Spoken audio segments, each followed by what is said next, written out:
Assalamualaikum warahmatullahi wabarakatuh. Sahabat beriman, semua orang menginginkan pernikahannya langgeng sampai maut memisahkan, bahkan bisa sampai hidup sesurga. Seorang istri wajib patuh kepada suaminya.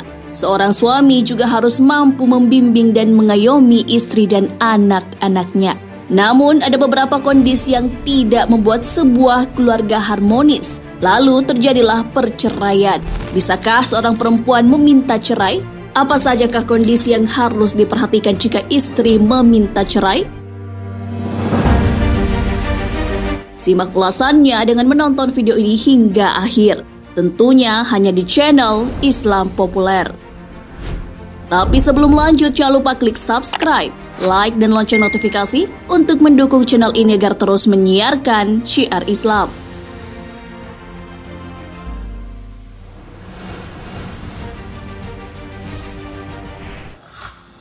Tidak memenuhi hak-hak istri. Yang dimaksud dengan hak-hak istri seperti nafkah, tempat tinggal yang layak, dan pergaulan yang baik. Dalam hal ini termasuk suami yang pelit dalam memenuhi kebutuhan istri.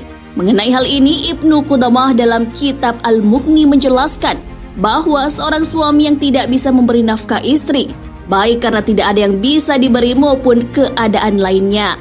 Dalam kondisi ini, perempuan akan bimbang antara memilih bersabar atau memilih berpisah.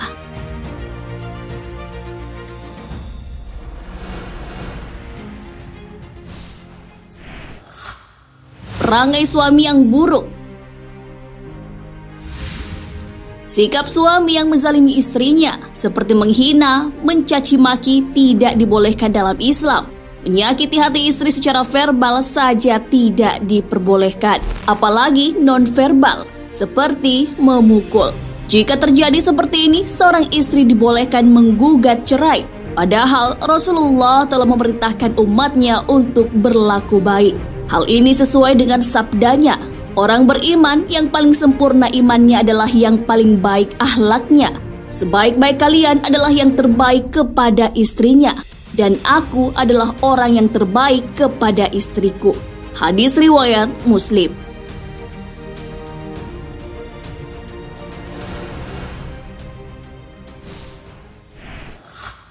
Hilang kabar. Sepasang suami istri tentunya perlu saling tahu keadaan masing-masing. Namun jika seorang suami kabarnya hilang sampai bertahun-tahun sehingga tidak diketahui apakah sudah mati atau masih hidup, memungkinkan seorang wanita untuk lepas tanggung jawabnya sebagai istri. Hal seperti ini pernah terjadi. Diriwayatkan dari Umar radhiyallahu anhu bahwasanya telah datang seorang wanita kepadanya yang kehilangan kabar tentang keberadaan suaminya. Lantas Umar berkata, "Tunggulah selama 4 tahun," dan wanita tersebut melakukannya. Kemudian datang lagi setelah 4 tahun. Umar berkata, "Tunggulah masa iddah selama 4 bulan 10 hari." Kemudian wanita tersebut melakukannya. Dan saat datang kembali, Umar berkata, "Siapakah wali dari lelaki atau suami perempuan ini?" Kemudian mereka mendatangkan wali tersebut dan Umar berkata, "Ceraikanlah dia." Lalu diceraikannya. Lantas Umar berkata kepada wanita tersebut, "Menikahlah lagi dengan laki-laki yang kamu kehendaki."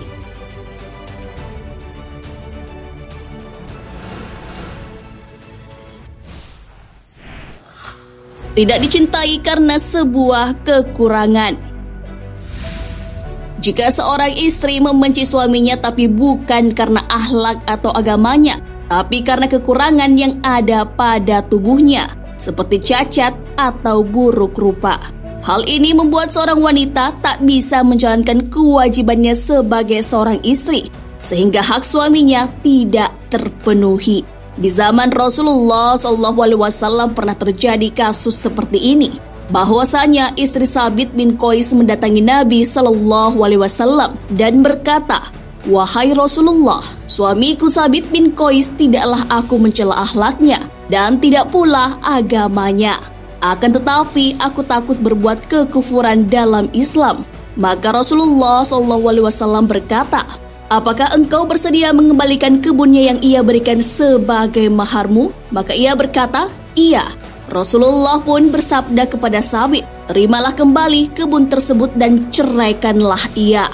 Hadis riwayat Bukhari.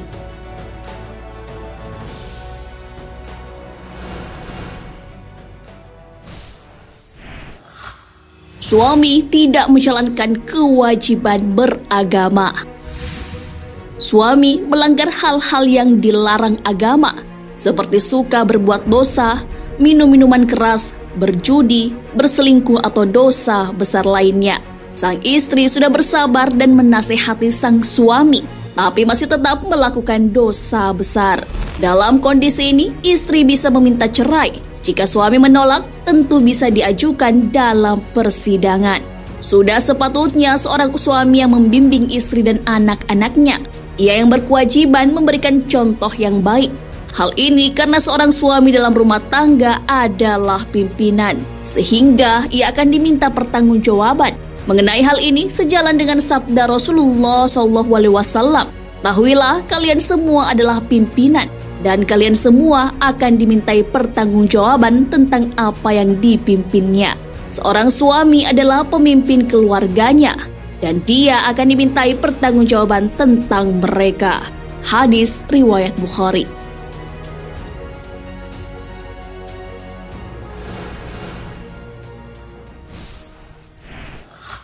Suami tak bisa memberi nafkah batin. Seorang suami tidak bisa memberi nafkah batin, tidak adil kepada istri-istrinya pada pembagian jatah mabit atau bermalam, atau tidak mau dan tidak tertarik pada istri. Jika hal ini terjadi, sang istri bisa meminta cerai, padahal mendatangi istri dalam rangka berhubungan dihitung sebagai sedekah. Hal ini sesuai sabda Rasulullah SAW. Dari Abu Dzar Al-Ghifari, Nabi SAW bersabda, "Hubungan badan antara kalian dengan istri atau hamba sahaya kalian adalah sedekah." Para sahabat lantas ada yang bertanya pada Rasulullah SAW, "Wahai Rasulullah, apakah dengan kami mendatangi istri kami dengan syahwat itu mendapatkan pahala?" Beliau menjawab, "Bukankah jika kalian bersetubuh pada yang haram, kalian mendapatkan dosa? Oleh karenanya, jika kalian bersetubuh pada yang halal, tentu kalian akan mendapatkan pahala." Hadis riwayat Muslim. Sahabat beriman, itulah beberapa kondisi seorang istri bisa meminta cerai pada suaminya. Seorang suami yang bertanggung jawab tentu tidak akan melakukan hal-hal seperti itu, karena seorang suami adalah pemimpin dalam rumah tangganya. Hal ini sejalan dengan firman Allah Subhanahu wa Ta'ala, "Kaum laki-laki itu adalah pemimpin bagi kaum wanita." Oleh karena Allah telah melebihkan sebagian mereka laki-laki atas sebagian yang lain wanita, dan karena mereka laki-laki telah menafkahkan sebagian dari harta mereka. Sebab itu, maka wanita yang soleh ialah yang taat kepada Allah, lagi memelihara diri ketika suaminya tidak ada, oleh karena Allah telah memelihara mereka. Wanita-wanita yang kamu khawatirkan nuyusnya, maka nasihatilah mereka dan pisahkan mereka di tempat tidur mereka, dan pukullah mereka. Kemudian jika mereka mentaatimu, maka janganlah kamu mencari-cari jalan untuk menyusahkannya. Sesungguhnya Allah Maha Tinggi lagi Maha Besar. Quran Surah An-Nisa ayat 34. Wallahu a'lam bissawab. Sahabat beriman, jangan lupa berbagi informasi dengan share video ini, karena sebaik-baik manusia adalah yang paling bermanfaat bagi manusia. Wassalamualaikum warahmatullahi wabarakatuh.